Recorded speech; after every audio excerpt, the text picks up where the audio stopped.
They say that grief has 5 stages, a predictable path walked by all who mourn. There is denial, then anger, bargaining, followed by the deep, quiet sorrow of depression, and finally, acceptance.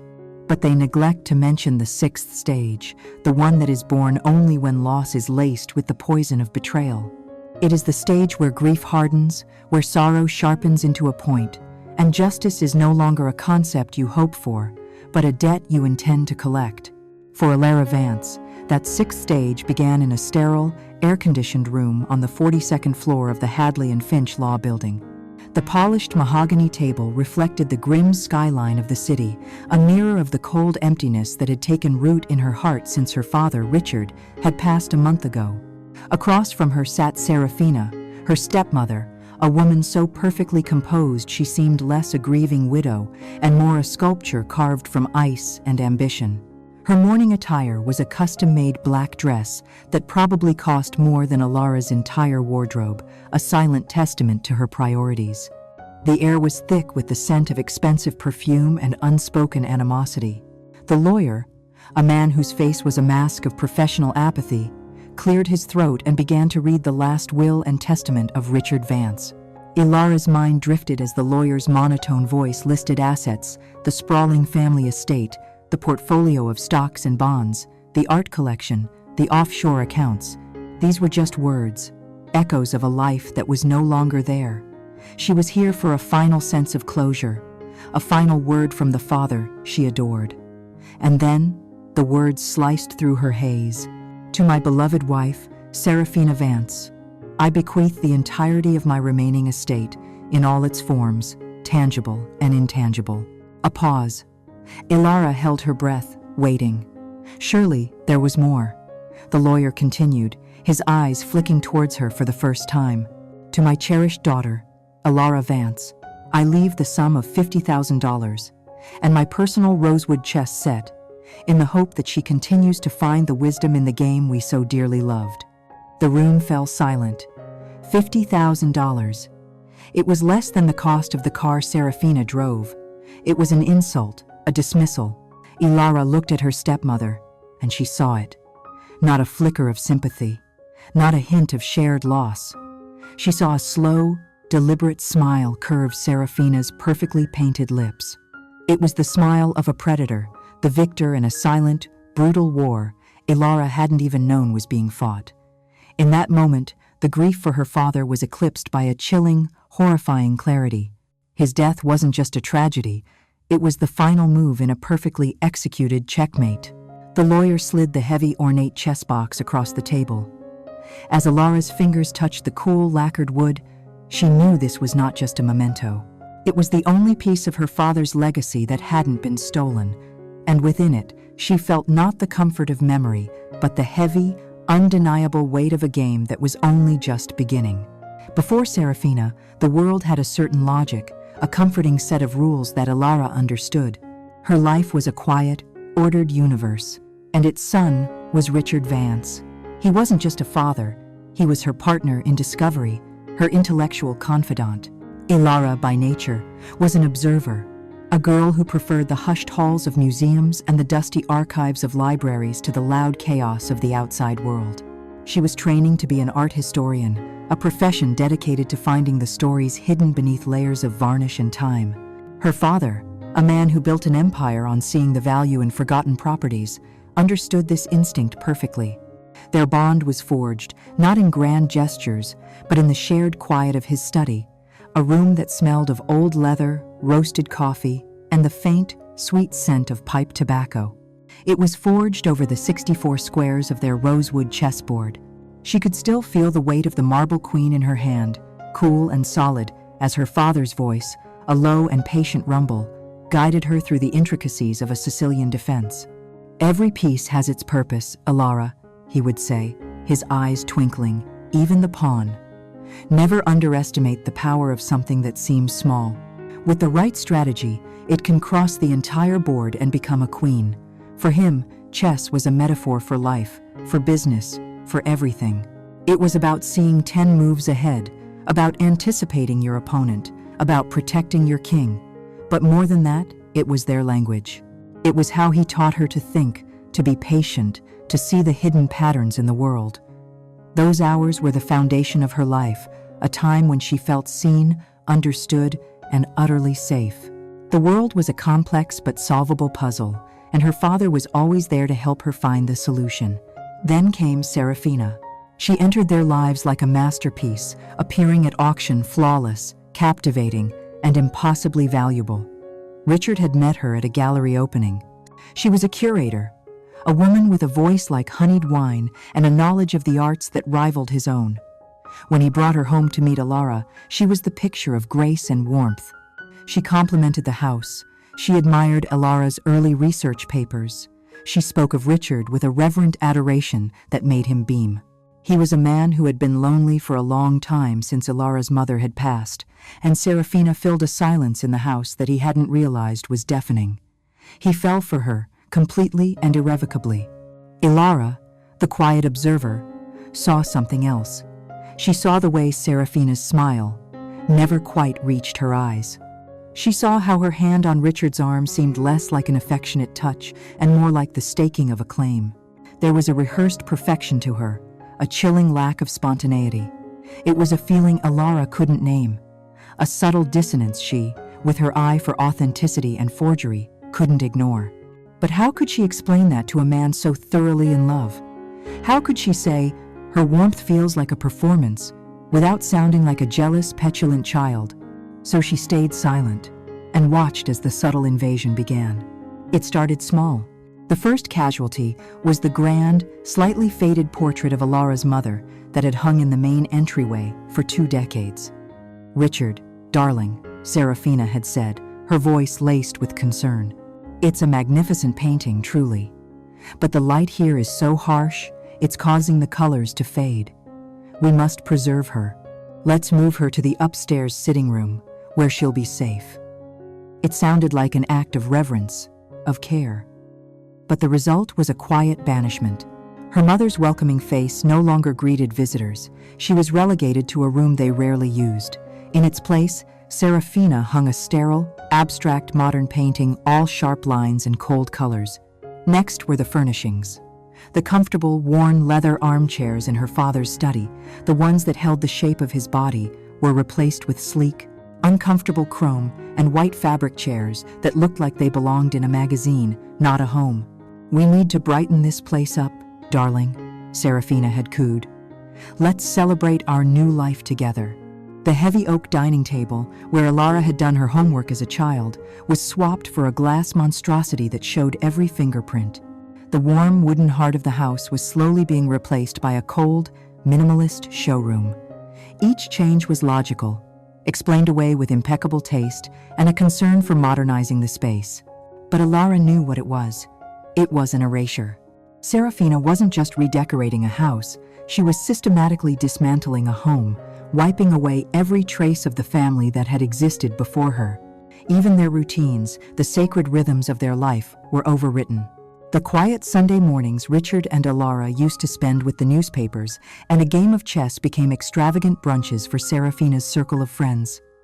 People Alara found vapid and predatory, who spoke of art in terms of investment and of people in terms of utility. Richard, caught in Serafina's dazzling orbit, seemed happier than he had been in years.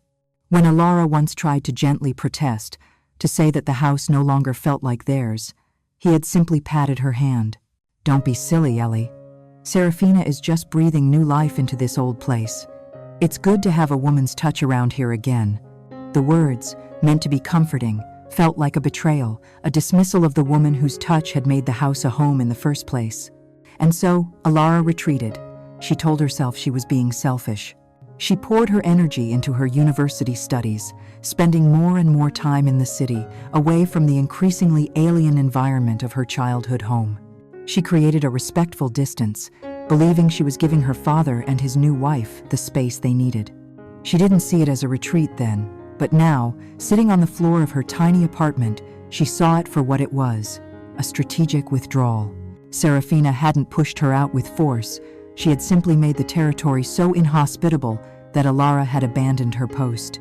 She had left her king undefended. Now, Looking at the intricate carvings on the rosewood chess box, she realized it was the one thing in the house Serafina had never touched, never suggested replacing.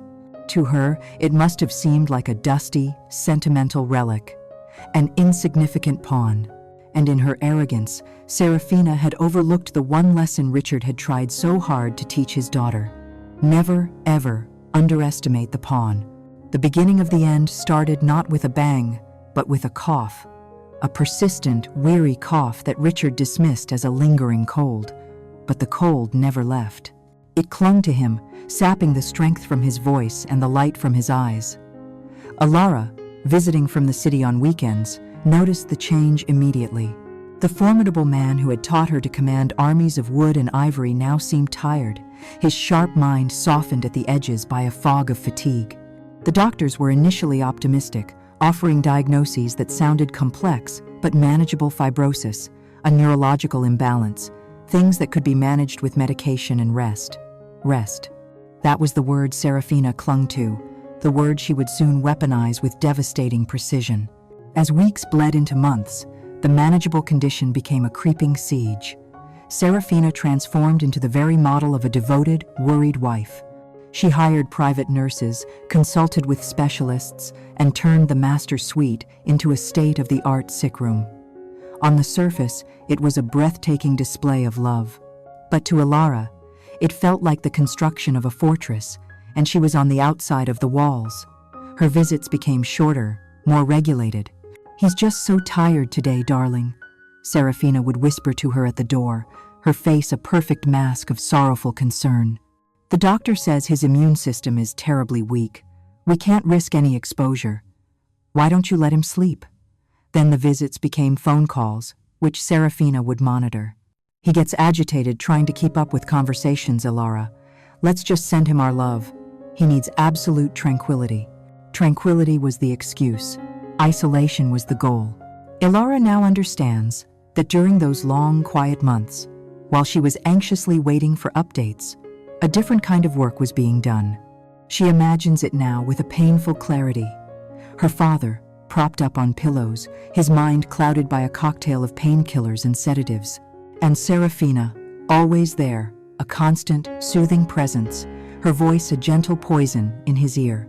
She can almost hear the conversations, the careful, loving words that were, in reality, the cold clicks of a safe being cracked. "Richard, my love, the accountant sent some papers. It's all so confusing. Don't you worry your head. Just sign here and I'll take care of everything." A pen would be placed in his trembling hand.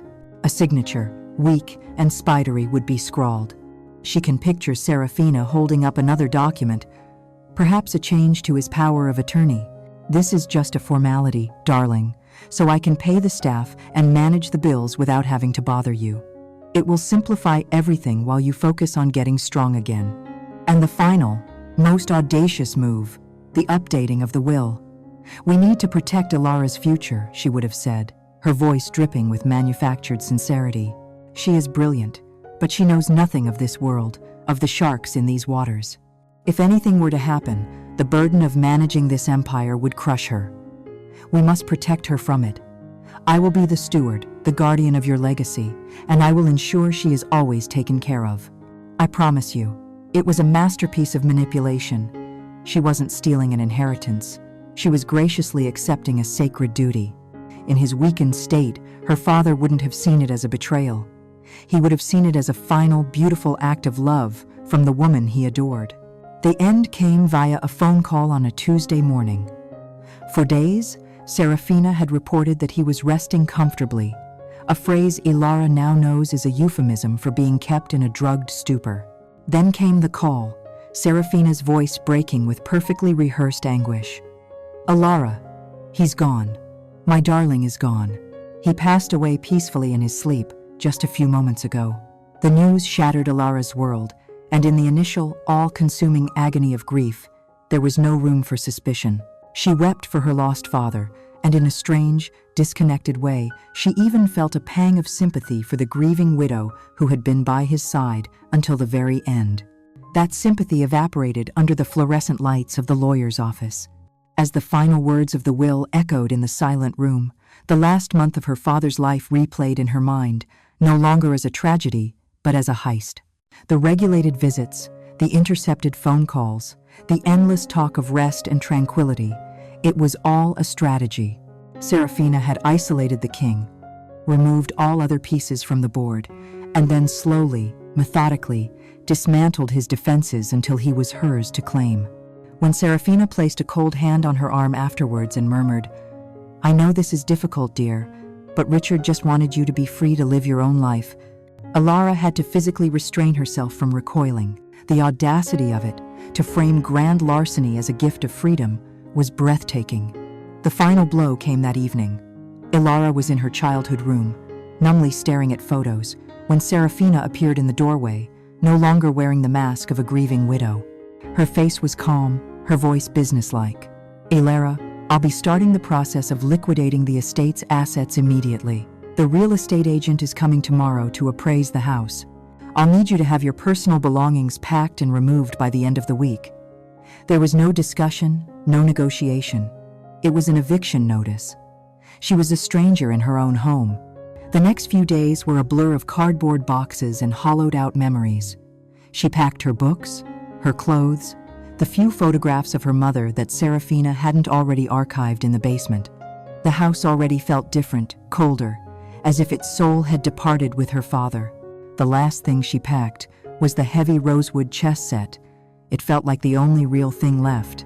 As she walked down the grand staircase for the last time, her suitcases trailing behind her, she did not look back. The heavy front door clicked shut behind her, the sound echoing the finality of a tomb being sealed. She had been exiled, cast out from her kingdom with nothing but a handful of cash, a box of wooden soldiers, and the terrible, burning weight of a war she had just realized she was meant to fight. The Vance family mansion was a world of curated silence, where the loudest sounds were the ticking of a grandfather clock and the rustle of turning pages. Ilara's new reality was a third-floor walk-up apartment that buzzed with the ceaseless hum of the city. Her old life smelled of beeswax and lemon oil. This one smelled of damp drywall and the ghosts of other people's dinners. Through the thin walls, she could hear her neighbors arguing, their television blaring, the soundtrack to a life she had never imagined for herself. The $50,000, which had seemed like a token sum in the lawyer's office, now felt like both a fortune and a countdown timer. After paying the security deposit and 3 months' rent on this cramped, charmless box, the number in her bank account looked terrifyingly small. For the first time in her life, she understood the cold, hard weight of $1 and the precariousness of a life without the safety net she had always taken for granted. This new poverty was more than financial. It was a profound social and emotional bankruptcy. In the first week, clinging to a desperate hope that this was all a misunderstanding, she had tried to reach out. She called Marcus Thorne, a man who had been her father's closest business partner for 30 years, a man she had called Uncle Marcus at countless holiday dinners. The warmth she expected was replaced by a strained, cautious chill. "Alara, I was so sorry to hear about your father," he began, his voice distant. When she tried to explain the situation with the will, a wall of corporate politeness went up. "These are complex family matters, Ilara. I'm sure your father knew what he was doing. Serafina has been very clear about his wishes. He didn't say it outright, but the message was unmistakable." Serafina held the shares now. Serafina controlled the board. He had chosen his side, and it was not with the disenfranchised daughter. The call with Marcus was the first of many. A series of social doors, once wide open, were now quietly but firmly shut in her face. Old family friends offered clipped, awkward condolences before making excuses to end the call. Invitations to the charity events she used to attend with her father ceased to arrive.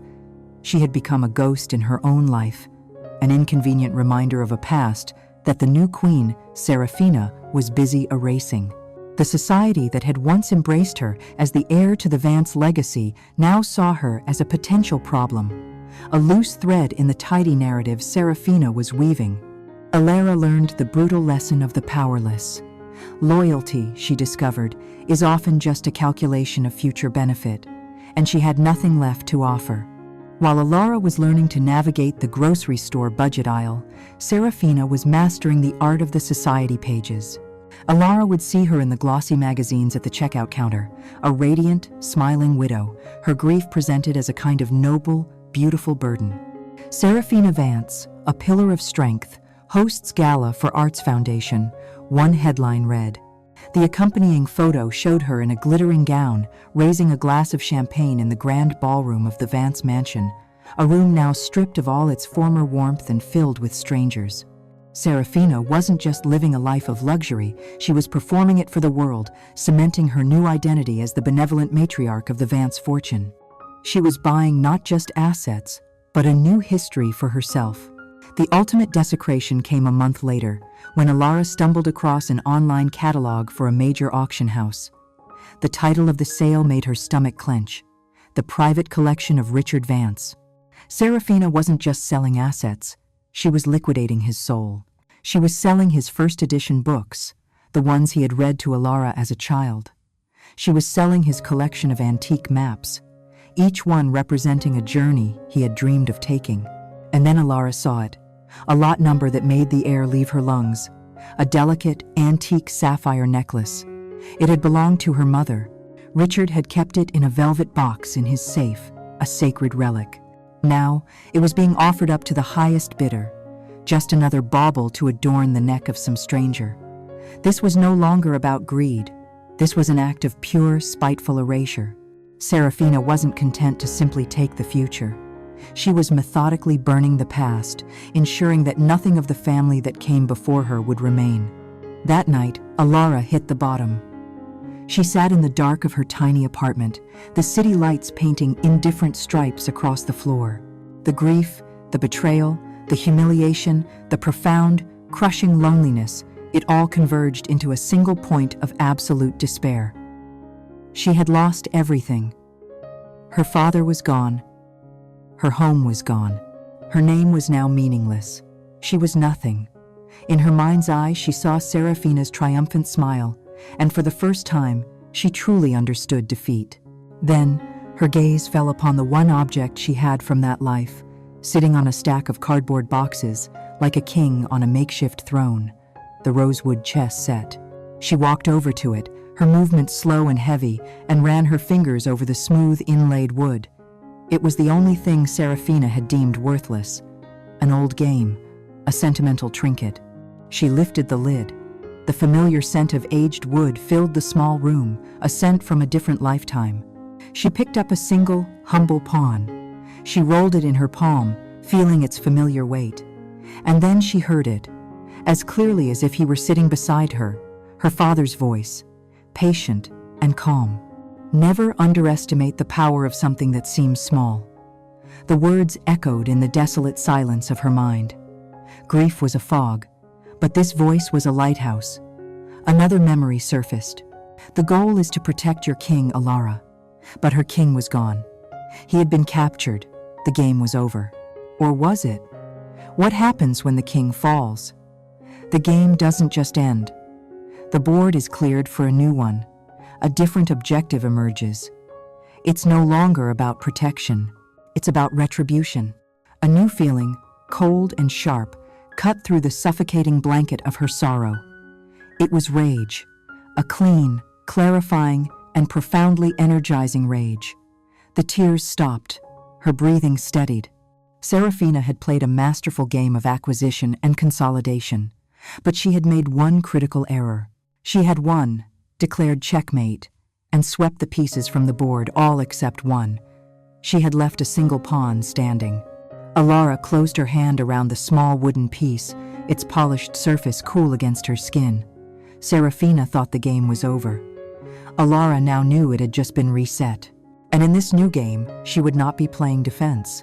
The rage that had crystallized in Alara's heart was not a hot, reckless fire, but a cold, dense star. It did not scream for release. It radiated a focused, chilling energy that burned away the fog of her grief and left behind a landscape of stark, crystalline clarity. Sleep was an impossible luxury. The nights in her small apartment were long, punctuated only by the wail of distant sirens and the relentless ticking of her own thoughts. In the pre-dawn stillness of one such night, when the city outside was finally holding its breath, she found herself drawn once again to the chess set. It sat on her makeshift coffee table, a stack of art history textbooks, an object of profound elegance in a world of cheap particle board and peeling paint. She decided, with the sudden, unwavering conviction that often accompanies insomnia, to clean it. It was a ritual she had performed with her father every few months. He had called it honoring the pieces. He believed that caring for the tools of the game showed respect for the game itself. She found a soft, clean cloth and a small bottle of wood polish, the scent of which, almond and linseed oil, was a key to 1,000 memories. She began with the white queen. She worked the polish into the delicate, hand-carved lines of the crown, her touch gentle, reverent. Each piece was a ghost. The powerful queen, a symbol of what Serafina had become. The noble king, a monument to the man she had lost. The cunning knights, the steadfast rooks, the wise bishops. She cleaned them all, her mind a quiet whirlwind of memory and calculation. Her father was the captured king. Serafina was the invading queen who had claimed the entire board. And she was a pawn, cast aside before the game had even been declared over. Methodically, she moved on to the pawns, the humble foot soldiers of the game. 8 white, 8 black. They were simpler, less ornate, but her father had always treated them with the same respect as the major pieces. She cleaned each one, buffing the small wooden spheres on their heads until they shone with a soft luster. As she set up the pieces on the board, a force of habit, she arranged the white army first, a silent phalanx ready for a battle that would never come. She picked up the last white pawn, the one that stood guard before the king's bishop. And she felt it, a subtle, almost imperceptible difference.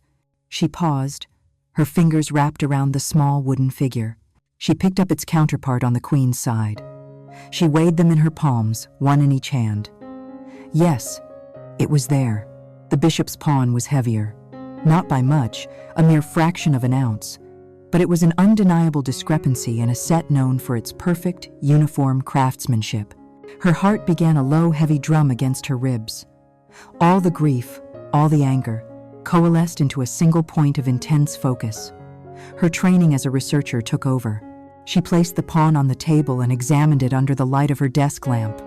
It was visually identical to the others. She tapped its head on the tabletop. The sound was subtly different, not the sharp, solid click of dense rosewood, but a slightly duller thud, as if there were a space within. She turned it over. The green felt on the bottom was perfectly applied, the edges seamless.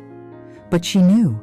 She had spent years studying antiques, examining the secret compartments of Renaissance writing desks and the false bottoms of Victorian jewelry boxes. She knew that the greatest artisans took pride in making their secrets invisible. Her father, a man who loved puzzles, history, and intricate design, would have cherished a piece like this. It wasn't a simple trick. She twisted the base, but it wouldn't budge. She tried to pull the head from the body, but it was solid. Frustration began to prickle at the edges of her concentration. She closed her eyes, forcing herself to think. What would he do? How would he hide something? The answer couldn't be force. It had to be knowledge. A memory surfaced, a lesson from long ago. She was 10 years old, and her father was teaching her about the unique power of the pawn. Its first move is its most important, Ellie, he had said, tapping the piece in front of her. It's the only time it's allowed to advance 2 squares. A small burst of power to declare its intention. 2 squares, 2 moves. Her eyes snapped open.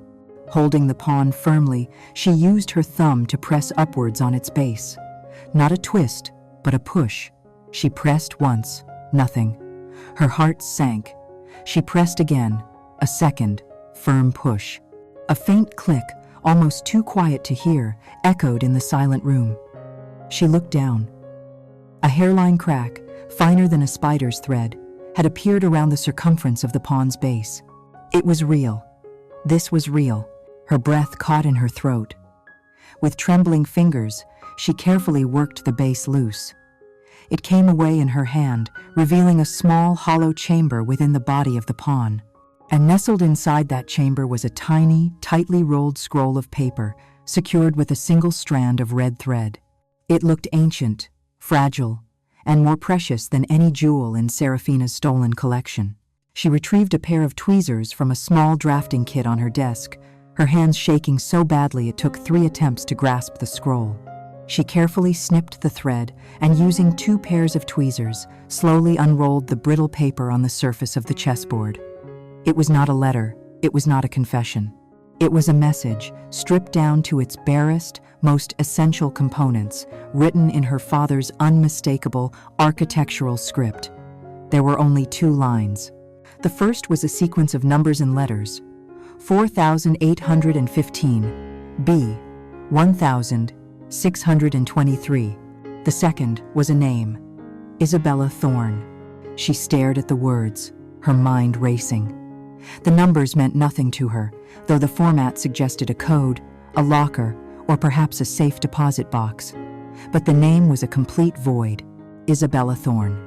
She dredged the depths of her memory, scanning the guest lists of every party, every business associate, every distant relative she had ever known.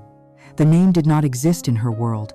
It was a key to a lock she had never seen, a signpost pointing down a road she did not know existed. And yet, she knew, with an instinct that went deeper than logic, that this was it. This was the first move her father had left for her to play. He hadn't just left her a game, he had left her a map. His final lesson wasn't about protecting the king. It was about teaching the pawn how to fight back. The scrap of paper was a compass with only one cardinal point: Isabella Thorne. For the next 48 hours, Alara's world shrank to the blue glow of her laptop screen. The name was her obsession, the focal point of her cold, burning rage. She began her search the way anyone would, with a simple query into the vast, indifferent ocean of the internet. The results were a flood of irrelevance: an obituary for an Isabella Thorne in Ohio, a wedding announcement for another in California, a dozen social media profiles for women who were too young, too old, too ordinary. This was not the ghost her father had left for her to find. She narrowed the search, adding her father's name, then the Vance name, then Serafina's. Nothing. It was as if the woman did not exist in connection to their world. Serafina's digital footprint, she noted with a grim sense of admiration, was impeccably curated, a trail of charity galas, art auctions, and glowing interviews that all began precisely at the moment she entered Richard Vance's life. Her past was a perfect, polished blank. This was where the grieving daughter receded and the meticulous researcher took command. Alara moved past the surface web and into the deep archives she knew how to navigate. She logged into her university's extensive databases, granting her access to digitized public records, LexisNexis archives, and newspaper collections stretching back a century. She began to hunt not for the name, but for the absence of it. She started with Serafina, searching for her before she was a Vance. She knew Serafina's maiden name from the wedding certificate, Monroe. She typed in Serafina Monroe. The results were sparse, but they were there. And then, acting on a hunch, she typed in a new query: Isabella Monroe. The screen flickered, and a single result appeared.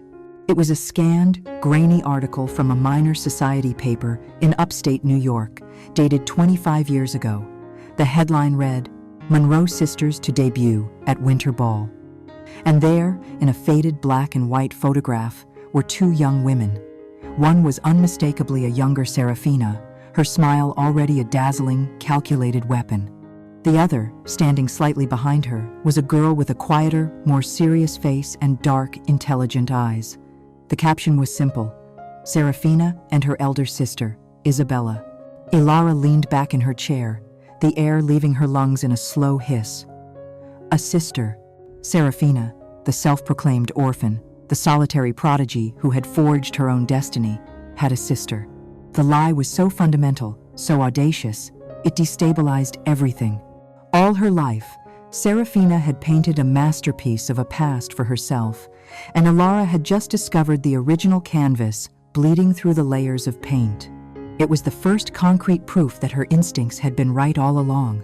If Serafina had lied about something as basic as having a sibling, her entire life was a fabrication. Energized, Alara dug deeper. With the name Isabella Munro, new threads began to appear. An honor roll mention at a prestigious university, a paper she co-authored on Florentine art, a brief mention as a promising junior curator at a small but respected gallery. Isabella had been brilliant, on a path that mirrored Serafina's own. And then, about 20 years ago, the trail went cold. Isabella Munro vanished from public life at the exact same time that Serafina Munro began her meteoric ascent in the New York art scene. It was a ghost story, a life erased. Alara made one final, logical leap. She searched the legal archives for a name change, and there it was. A petition filed in the state of New York. Isabella Munro to Isabella Thorne. The reason cited was a single, cryptic word: personal. Her father hadn't just known about some random woman. He had known Serafina's greatest secret, the sister she had tried to bury. He had left Alara a map to the one person in the world who might have her own reasons to hate Serafina Vance. With the new name, the trail lit up. A business license, property records, tax filings, all pointed to a single address in the small, secluded town of Havenwood Creek, Vermont. There was no hesitation. Alara packed a single bag, withdrew a significant portion of her dwindling funds, and bought a bus ticket for a journey that would take her north for 9 hours. As the bus pulled out of the grimy city terminal, she watched the steel and glass towers of her former life recede, replaced by the endless monotony of the suburbs, which eventually softened into the rolling hills and fiery autumn foliage of New England. The journey felt like a pilgrimage, a deliberate movement away from Serafina's world of cold, sharp edges and into something older, quieter, and perhaps more truthful. Havenwood Creek was exactly as she had pictured it. A town nestled in a valley, with a single main street, a white-steepled church, and the crisp scent of wood smoke and decaying leaves hanging in the air. It was a place where people came to be forgotten. Following the address from the town records, she found herself standing before a small, unassuming storefront. A faded wooden sign, hanging slightly askew, read, "The Crooked Spine Bookshop." The windows were cluttered with towers of secondhand books, and a small bell chimed softly as she pushed the door open. The inside smelled of aging, paper, dust, and brewed tea, a scent that was both comforting and melancholic. It was a maze of overflowing shelves, a sanctuary for stories. And behind a large wooden counter, illuminated by a single green banker's lamp, was a woman. Her dark hair was streaked with silver and pulled back in a loose bun. She wore a thick, knitted sweater, and reading glasses perched on her head. She looked up as Alara entered, and her eyes, the same dark, intelligent eyes from the newspaper photograph, were weary, but sharp. This was a woman who had seen the world and had decided she wanted no part of it. Alara's heart pounded against her ribs. This was it, the ghost, in the flesh. She walked to the counter, her steps echoing on the old wooden floorboards. The woman watched her approach with a guarded, neutral expression. "Can I help you?" Her voice was low, slightly rough, as if from disuse. Alara took a breath. "I'm looking for Isabella Thorne." The change was immediate and profound. The woman's face did not register surprise, but a deep, ancient weariness, as if a name she had long thought buried had just been spoken aloud at her own gravesite. The neutrality in her eyes instantly hardened into something cold and impenetrable, a steel door slamming shut. "You've got the wrong place," she said, her voice flat, devoid of any emotion. She turned away, picking up a book and opening it, a clear and final dismissal. Alara was left standing in the silent, dusty bookshop, the chiming of the bell on the door having announced not a customer, but the arrival of a past that refused to stay dead. The hunt was over, but the true battle had just begun. Isabella Thorne's dismissal was as solid and final as a locked door. But Alara did not leave. She stood her ground in the quiet, dusty bookstore, the scent of aging paper a strange witness to the standoff. The silence stretched, thick and heavy. Isabella refused to look at her, busying herself by arranging a stack of books, her movements sharp and agitated. She expected the girl to give up, to retreat like everyone else had. Finally, Alara spoke again, her voice low but clear, cutting through the silence. "He left me your name," she said. "My father, Richard Vance. It was his last message to me. That got her attention. Isabella froze, her hand hovering over a leather-bound copy of Moby Dick. She slowly turned, her eyes narrowed. The cold mask of indifference now cracked with a flicker of something else guarded curiosity. Richard Vance, Seraphina's late husband. Why would he know her name, a name she had adopted to become a ghost? I don't know any Richard Vance, she lied, but the denial was weaker this time, less certain. Whatever mess my sister has dragged you into, you are a fool if you think I'll help you clean it up. I escaped her orbit 20 years ago, and I have no intention of being pulled back in. She didn't drag me into anything, Alara replied, taking a step closer to the counter. She waited until my father was sick, isolated him, and then had him sign away his entire fortune to her. My home, my inheritance, his life's work, all of it. She left me with $50,000 and a box of his old things. Alara reached into her bag and placed the small, weighted pawn on the counter, positioning it between them like a treaty offering. Your name was hidden inside this piece. He knew she would do it, and he left this for me. He wanted me to find you. The pawn sat on the worn wood of the counter, a silent, irrefutable piece of evidence. It was no longer just Alara's story. It was her father's. It was a move in a game, sent from beyond the grave. Isabella stared at the pawn, her face a storm of conflicting emotions. For the first time, she truly looked at Alara, seeing not an intruder, but a player. A pawn, perhaps, but one that had been deliberately placed on the board by a dead man. With a deep, weary sigh that seemed to carry the weight of decades, she gestured toward a beaded curtain behind the counter. In the back, she said, her voice gravelly, and don't touch anything. The back room was a cluttered, cozy living space, a fortress built of books and solitude. Isabella moved with a practiced economy, putting a kettle on a small hot plate while Alara stood awkwardly by the door. After a long silence, Isabella spoke, her back still turned. Tell me everything, and don't leave out a single detail, Alara told her. She spoke of Seraphina's slow invasion of their home, of her father's suspicious illness, of the will, of the final, callous eviction. When she finished, Isabella handed her a mug of tea, her expression unreadable. You think you're the first life she's ruined? Isabella said, her voice devoid of pity. You are merely the latest in a long, distinguished line. And then the story began to pour out of her, a torrent of bitterness held back for 20 years. Seraphina, she began, was born a black hole. She didn't cry for things she wanted. She simply created a vacuum until they came to her. Our parents saw her as dazzling, charming. I saw her for what she was. She was the one who broke our mother's antique vase and then, with tears in her eyes, blamed me for being clumsy. She was the one who stole my research for a history prize in high school and submitted it as her own, winning accolades for my work. To the world, she was the Sunday. To me, she was the shadow that consumed everything it touched. The rivalry sharpened as they grew older, both drawn to the competitive world of art curation. Isabella had the eye, the passion, the deep, academic knowledge. Seraphina had the ambition, the charisma, and a complete lack of a moral compass. The final betrayal, the one that had sent Isabella into exile, was both breathtakingly cruel and brutally simple.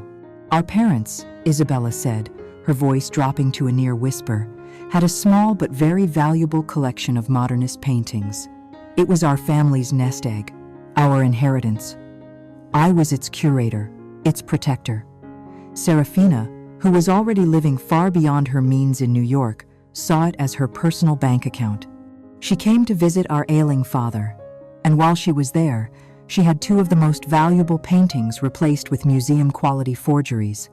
She sold the originals on the black market for a fortune. When my father eventually discovered the fakes, she continued, her eyes fixed on a distant, painful memory, Seraphina put on the performance of a lifetime. She feigned heartbreak, disbelief, and then she gently, lovingly planted the seed of an idea. That I, the quiet, resentful one, the one with the artistic temperament, had been skimming from the family for years. She made them believe that I had sold the originals to fund a life they couldn't see. She used my own intelligence against me, framing me as a cunning thief. And they believed her. my own parents. They looked at me as if I were a stranger and told me I was no longer their daughter. She was disowned, cast out with nothing but the clothes she was wearing. The shame was absolute. She changed her name, moved 1,000 miles away, and buried Isabella Monroe for good. Serafina, meanwhile, used the proceeds from the sale to finance her entry into the high-stakes New York art scene, laying the foundation for the empire she would one day build on Richard Vance's fortune. The silence in the room was heavy, with the ghosts of past betrayals. Alara finally understood. This wasn't just about money.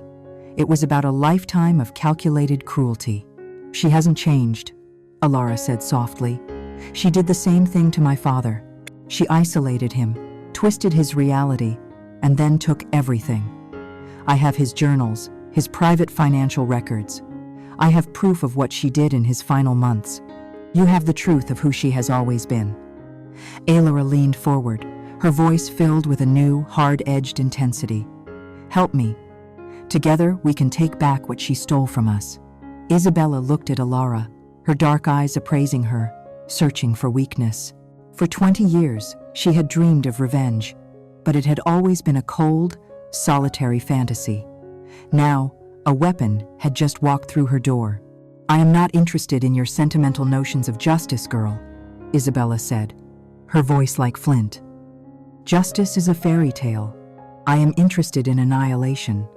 I don't want to win in court. I want to see her world burn to the ground. I want her to lose every dollar, every friend, every last shred of the reputation she built on our backs. I want her to wake up one day in a cold, empty room, just like this one, with nothing and no one. That is the only victory I will accept.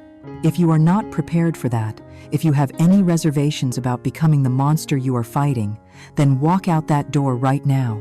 Alara thought of her father's stolen legacy, of her mother's necklace on an auction block, of the triumphant, condescending smile on Serafina's face.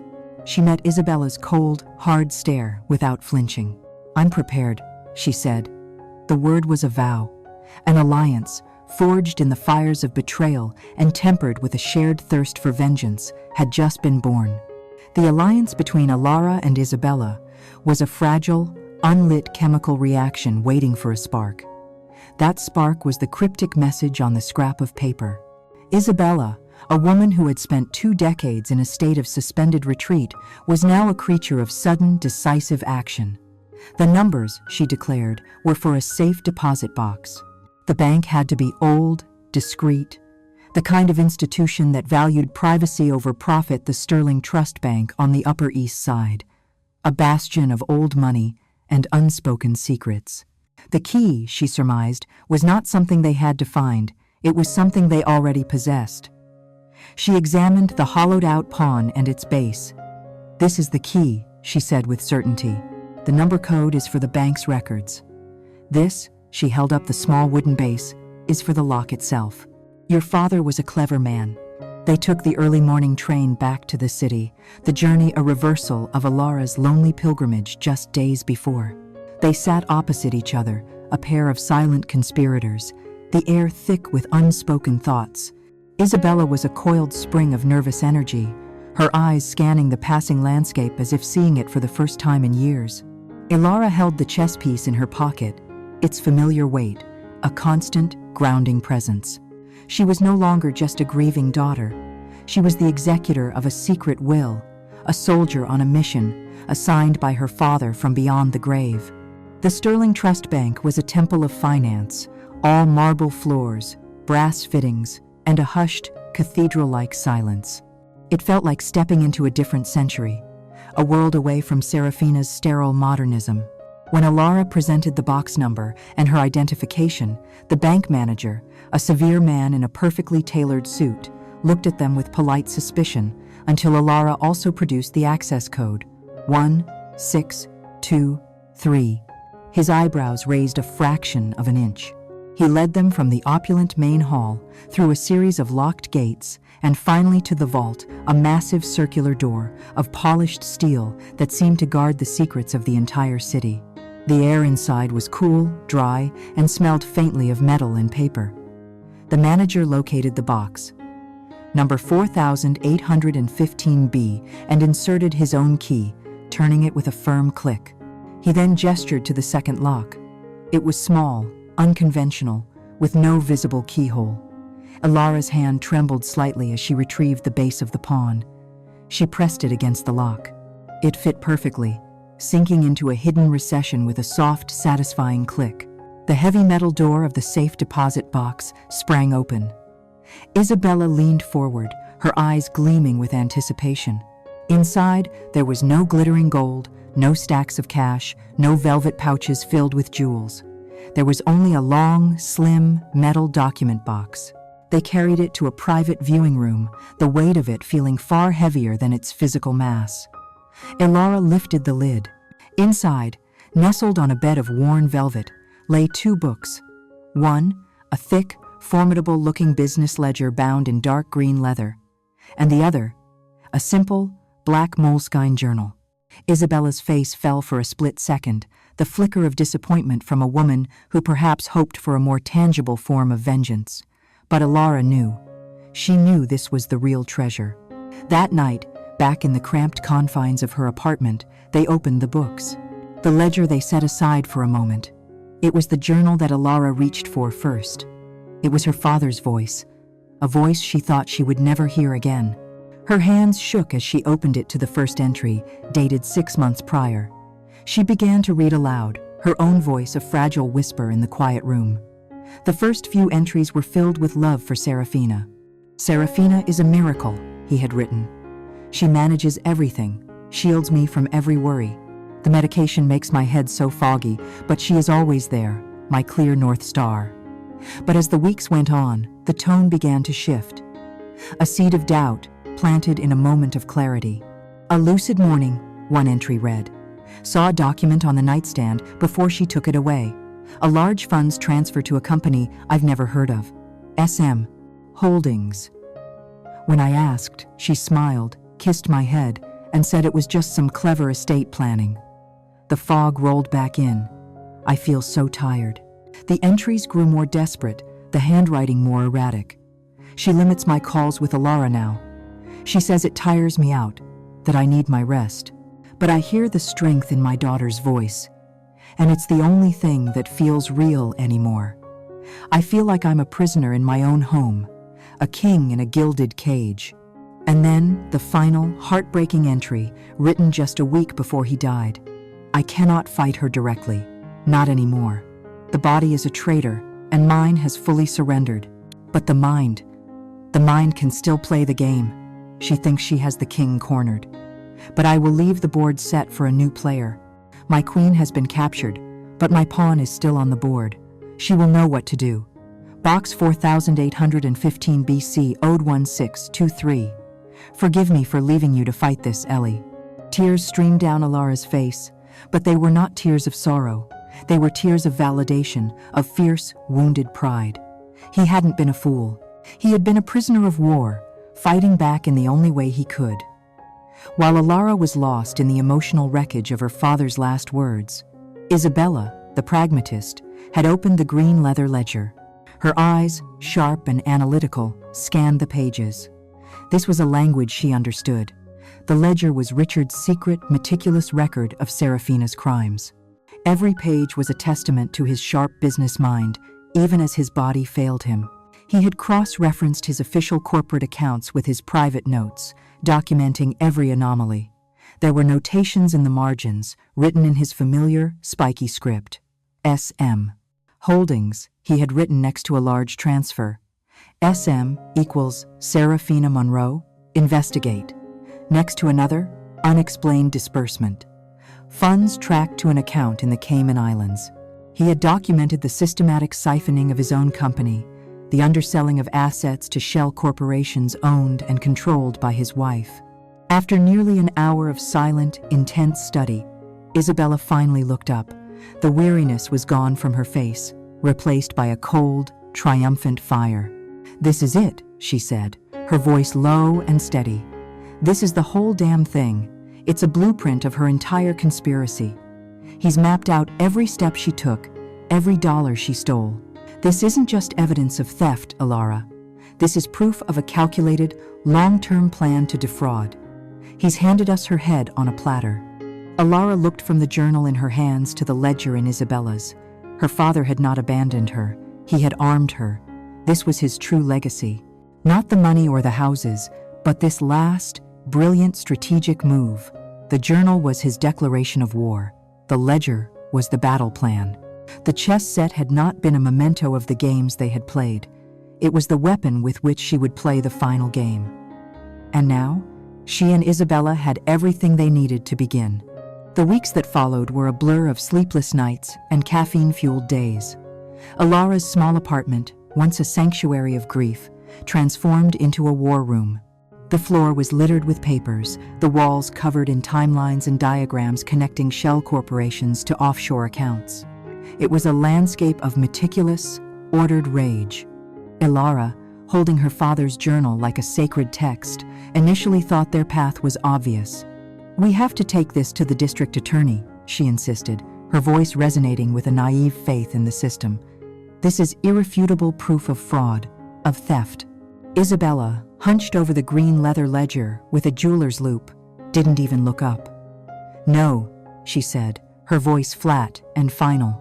"That is the game Serafina wants you to play, because she owns the board. She'll hire a team of lawyers from the most expensive firms in the city. They will bury us in motions, delays, and discovery requests until your $50,000 is a distant memory. They'll leak stories to the press, painting you as a hysterical, greedy daughter. They will exhume your father's memory and have their paid experts declare he was senile, incompetent, a man who didn't know what he was signing. We would spend years in a legal quagmire, Alara, and in the end, we would lose. Her kind always wins in court." Isabella finally looked at her, her dark eyes intense. "So we don't fight her in her arena. We create our own. We don't attack her fortress with lawyers. We poison her well with the truth." Serafina has built her entire existence on a single fragile foundation, perception.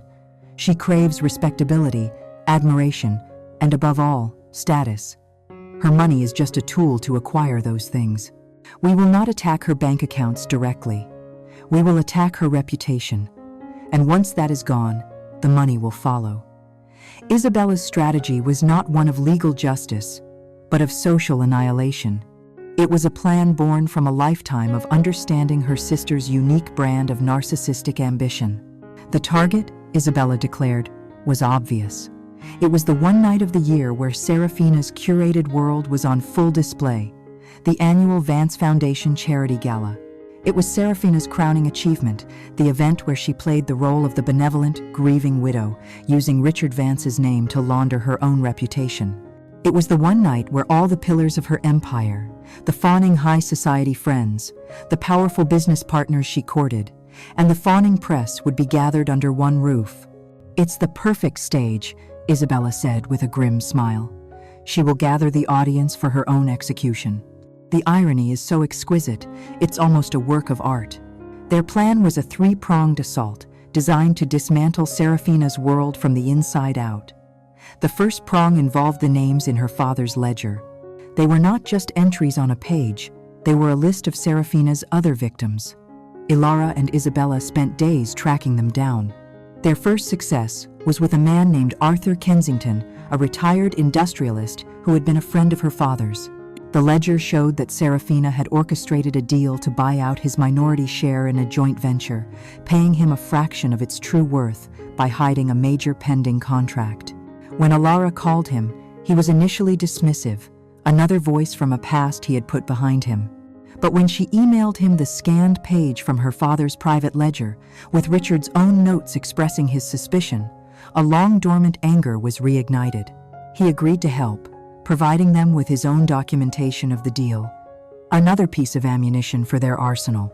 One by one, they found others, a small, secret coalition of the wronged, all willing to provide testimony when the time was right. The second prong was to find a weapon of mass communication.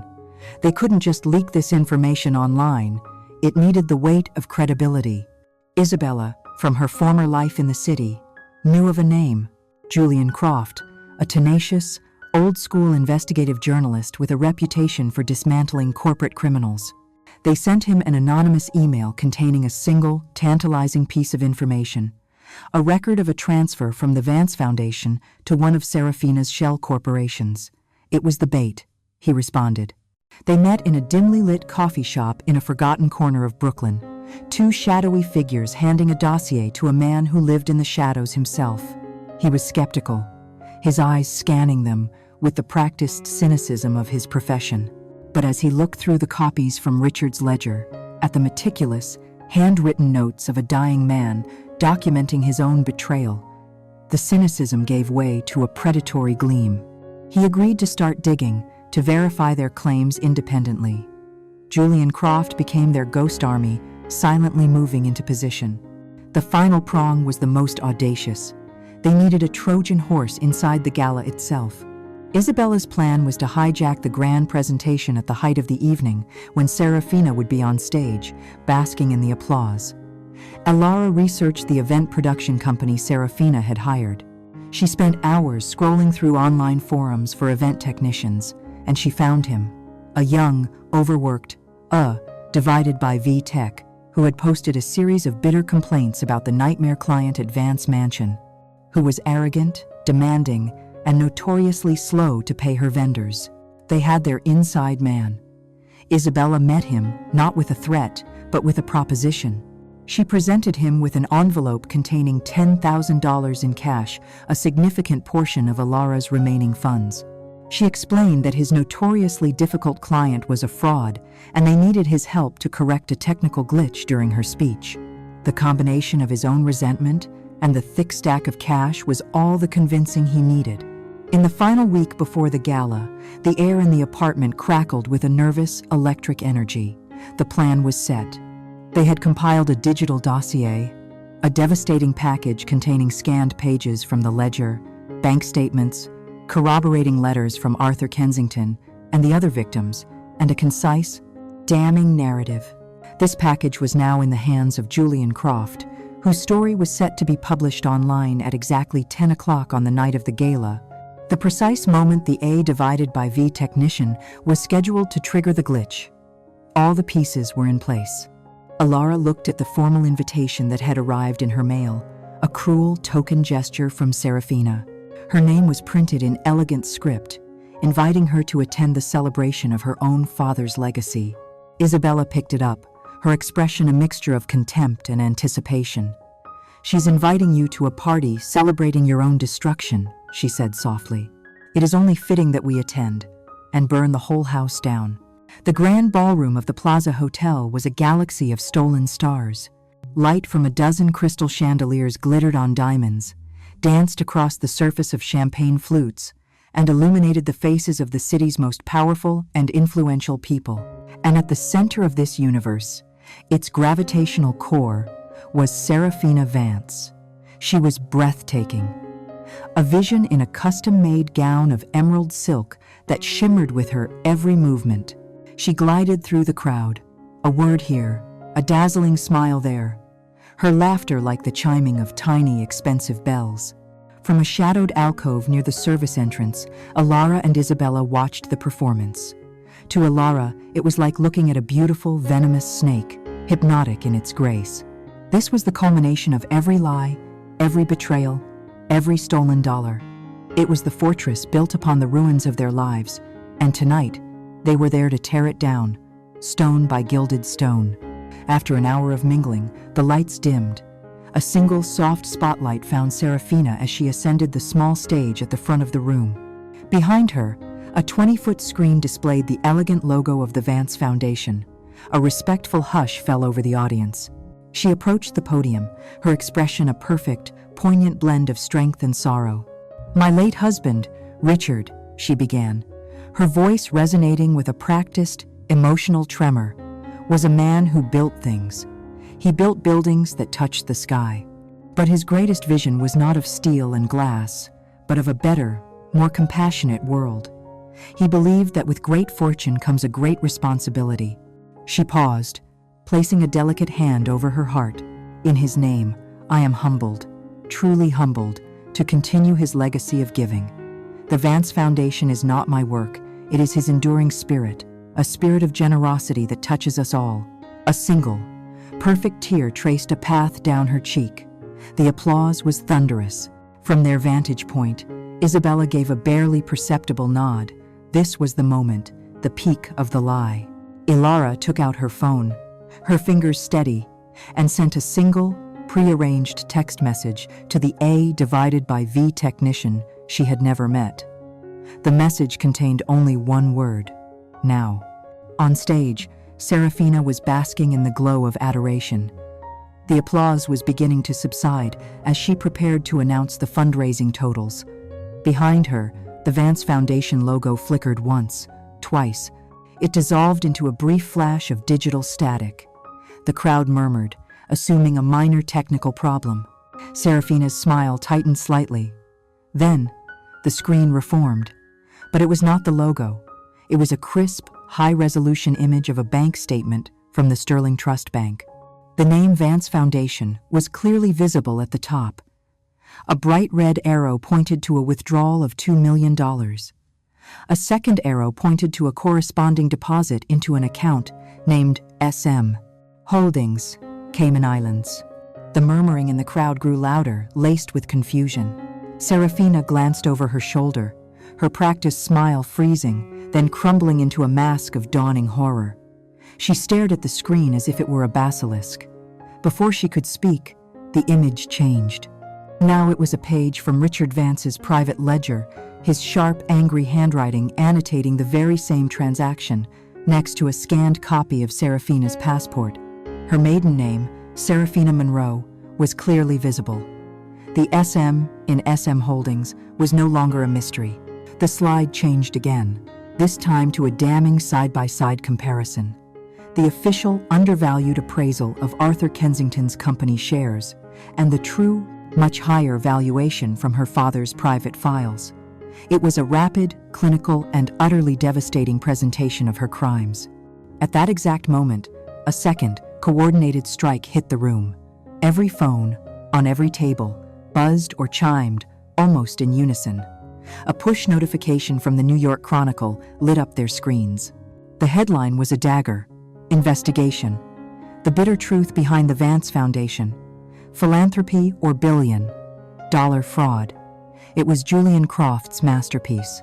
The guests, their faces illuminated by the glow of their phones, began to read. They saw the full story, meticulously documented and independently verified. They read about the stolen inheritance, the suspicious death, the systematic defrauding of investors. They read the heartbreaking testimony from an anonymous source from her past, a story of stolen art and a sister cast into exile. The images on the giant screen were no longer a confusing glitch. They were illustrations for the explosive story now in their hands. The final strike was surgical. Key figures in the room: the banking CEO whose fund had invested heavily with Serafina, the senator whose campaign had received a large donation from the foundation, and Arthur Kensington himself received a private, targeted text message. It contained a single link, leading to a secure file containing only the evidence that pertained directly to them. Their own personal betrayal, laid bare. Arthur Kensington, an old lion of a man, looked up from his phone, his face a mask of cold fury, and locked eyes with Serafina.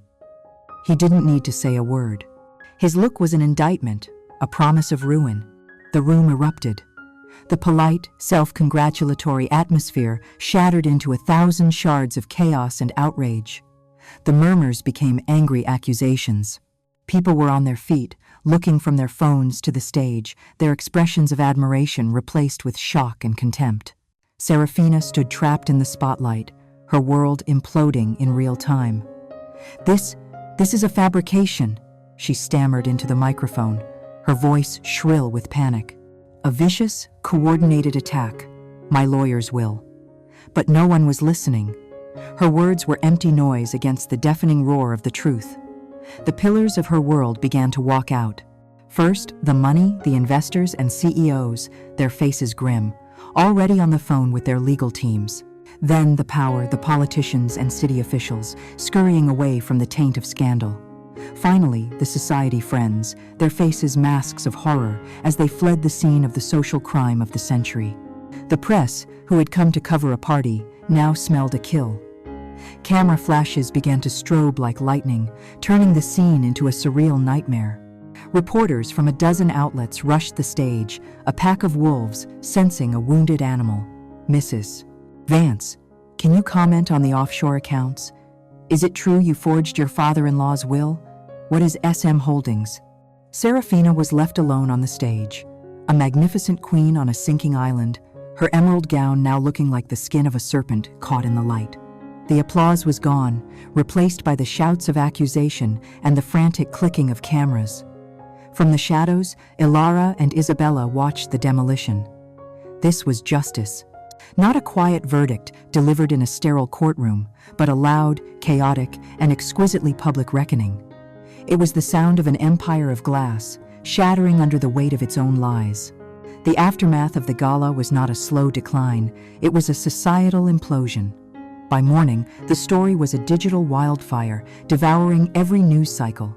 Headlines screamed from every phone screen and television network. The Vance deception, empire of lies, philanthropy's fallen angel. Serafina's carefully constructed image was not just tarnished, it was obliterated. The dominoes fell with breathtaking speed. The Vance Foundation's assets were frozen by the State Attorney General's office. The prestigious board of directors, composed of some of the city's most respected names, resigned in a single, panicked mass email. The museum she chaired issued a curt statement announcing her immediate removal. She had become, overnight, a pariah. Her name was no longer a key to the city's most exclusive doors. It was a mark of shame. Trapped inside the Vance mansion, Serafina became a prisoner of her own disgraced legacy. News vans formed a permanent, vulture-like vigil outside the gates. Her phone, once a constant stream of invitations and praise, went silent. Her calls to former friends and allies going straight to voicemail. She was radioactive, and no one was willing to risk the fallout. The empire she had schemed and killed for had become a gilded cage, and she was left to pace its halls, utterly and finally alone. For nearly a week, there was nothing. Then, on a rain-slicked afternoon, the confrontation came. It was not in a courtroom or a lawyer's office, but on the cracked linoleum floor of Ilara's apartment building hallway. A frantic, insistent pounding on the door startled Ilara from her work. When she opened it, she found Serafina. The transformation was shocking. The regal composure was gone, replaced by a wild, hunted look. Her hair was unkempt, her eyes were red-rimmed and bloodshot behind oversized sunglasses, and though she wore a cashmere coat that cost more than Ilara's rent for a year, she looked like a refugee. She pushed past Ilara into the small apartment, her presence sucking all the air out of the room. "You," she hissed, the word a venomous dart. "You did this. You miserable, ungrateful little whelp. You destroyed me." This was not a woman seeking forgiveness. This was a cornered serpent, lashing out in its death throes. She began to pace the small room like a caged animal, her voice rising with each accusation. "I gave your father happiness in his final years. He was a weak, sentimental old man before I came along, content to rattle around in that museum of a house. I built that empire. I made the Vance name mean something again. I cultivated the friends, the power, the influence. And what were you? A ghost, hiding in your dusty books, a footnote in his life. That money, that legacy, it would have been wasted on you. I earned it. I deserved it." She gestured wildly around the small apartment. "And you gave it all up for this? For some pathetic, righteous crusade?" Ilara stood by the door, silent, her arms crossed.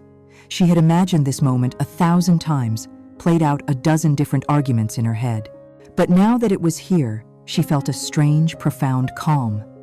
The fear was gone, the awe was gone. All she saw was a hollowed-out woman, consumed by a rage that could no longer hurt her. Isabella sat in a chair in the corner, watching the scene unfold with the detached interest of a biologist observing a specimen in its final, frantic moments. Serafina finally stopped pacing, her chest heaving. She glared at Ilara, waiting for the argument, the tears, the anger she could fight against. But Alara gave her none of it. When she finally spoke, her voice was quiet, devoid of passion, and as cold and sharp as a shard of glass. "You didn't build anything, Serafina," she said. "You were a parasite. You found a host, my father, and you drained him of his life, his money, and his legacy. You didn't make his name mean something. You used it as a shield to hide behind while you built a monument to your own greed. The life you had wasn't real. It was a performance, and the show is finally over." Serafina opened her mouth to retort, but Alara delivered the final, fatal blow.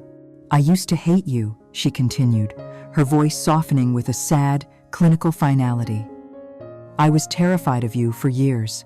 But looking at you now, here, in my home, I don't feel anything at all, except pity. Because without the Vance name, and the money, and the parties, you are utterly, completely nothing." The word pity struck Serafina with the force of a physical blow. It was the one verdict she could not comprehend, the one truth her narcissistic soul could not deflect. The rage in her eyes flickered and died, replaced by a sudden, terrifying emptiness. She had no more weapons, no more lies, no more audience. She was exposed, not just to the world, but to herself. Without a word, she turned and stumbled out of the apartment, a magnificent ruin disappearing down the dingy hallway. From her chair, Isabella watched her go, then looked at Alara. She offered a single word, a confirmation of a promise kept: annihilation. The next day, the tide officially turned. Alara, no longer a lone, disenfranchised daughter, walked up the steps of the county courthouse. She was flanked by a high-powered attorney, his services funded by a grateful Arthur Kensington. The news cameras that had once hounded Serafina now swarmed around Alara, but this time, she was not the victim in the story. She was its hero. They filed a lawsuit to formally contest Richard Vance's final will, citing undue influence and fraud. It was backed by a mountain of evidence, a signed affidavit from Isabella, and the full support of a new class action lawsuit filed by the investors Serafina had cheated. The legal proceedings were a mere formality, the final chapter in a war that had already been won. With her assets frozen and her reputation in ashes, Serafina had no means and no allies to fight back. The will was overturned. The estate, in its entirety, was restored to Alara. The empire of lies had crumbled, and from its tattered ruins, the rightful heir had returned to claim what was hers. Standing once again in her father's quiet study, the late afternoon sun casting long shadows across the room, Alara looked at the rosewood chessboard. The game was over. The pawn had reached the other side. But the victory did not feel like the triumph she had imagined. It felt like a heavy, necessary, and deeply somber peace. Returning to the Vance mansion was like stepping into a beautiful, hollow mausoleum. The cold, minimalist furniture Serafina had installed stood like elegant gravestones in the cavernous rooms, monuments to a reign that had ended in disgrace. The house was quiet, but it was no longer the oppressive, curated silence of Serafina's rule. It was a blank canvas, waiting for life to be breathed back into it. Alara spent the first few weeks engaged in a quiet, solemn exorcism. She opened every window, letting the autumn air chase out the last lingering scent of her stepmother's perfume. The cold, abstract paintings came down, and in their place, she hung familiar landscapes and family portraits that had been relegated to the darkness of the storage rooms. The most important restoration came when she, with the help of a handyman, rehung the grand portrait of her mother in the main entryway. As her mother's warm, gentle eyes looked out over the foyer once more, a sense of peace settled over the house for the first time in years. Isabella did not stay to see it. A few days after the legal victory was formalized, she stood at the front door with a single, small suitcase. Alara, feeling a strange and complicated sense of gratitude, offered her a share of the reclaimed fortune. "You deserve this," Alara had insisted. "We did this together." Isabella had simply shaken her head, a faint, wry smile on her lips. "I already received my payment," she said.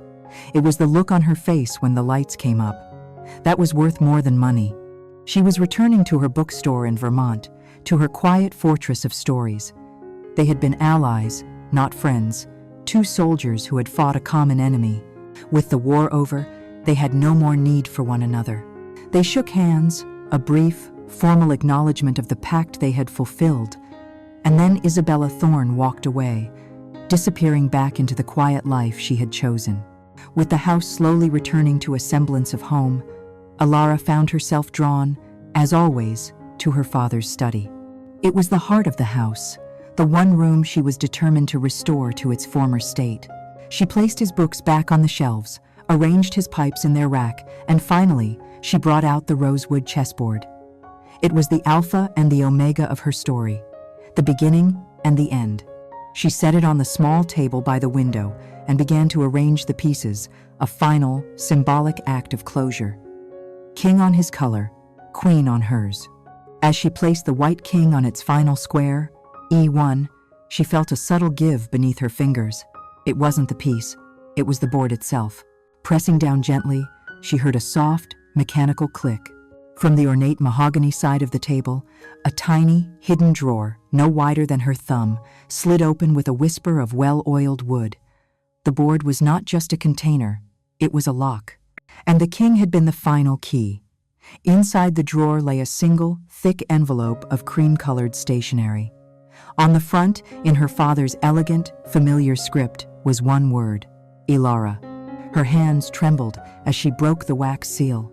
This was the true final testament, the conversation she had thought was lost to her forever. The letter began, "My dearest Ellie, if you are reading this, it means you have won the game. And I have never, in my life, been prouder. First, you must allow me to ask your forgiveness. Forgive me for not being strong enough in my final days to fight her myself.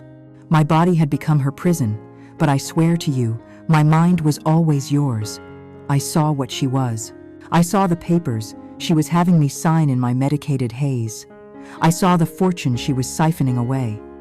I was helpless to stop her, but I was not helpless to plan."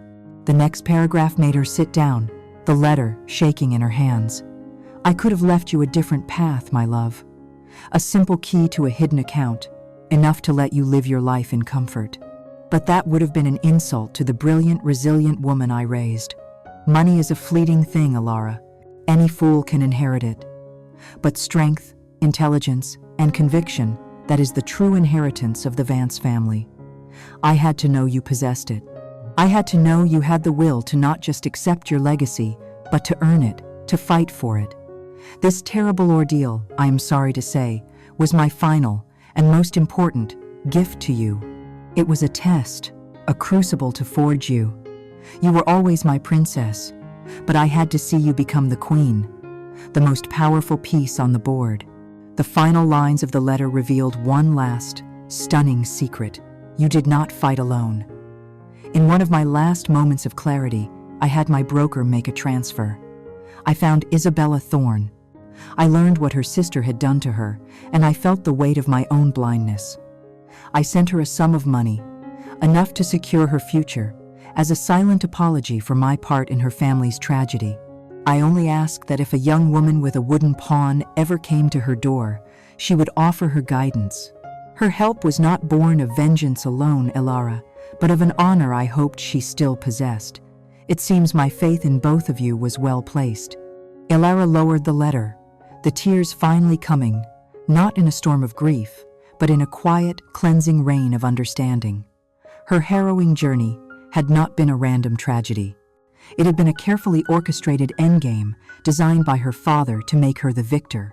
The true inheritance wasn't the money she had won back. It was the strength she had been forced to find within herself. It was the discovery that her father's love was not just protective, but demanding, and that his greatest act of faith was to trust that she could fight her own battles. And in the quiet of that room, the late afternoon sun casting a golden glow on the chessboard, she finally understood the profound and dangerous truth. Never underestimate the silence of a person who has endured for too long. For when they finally decide to make their move, they do not play for a stalemate. They play to win. Thank you for listening. Join us next time as we explore another family, another secret, and another debt that must inevitably be paid.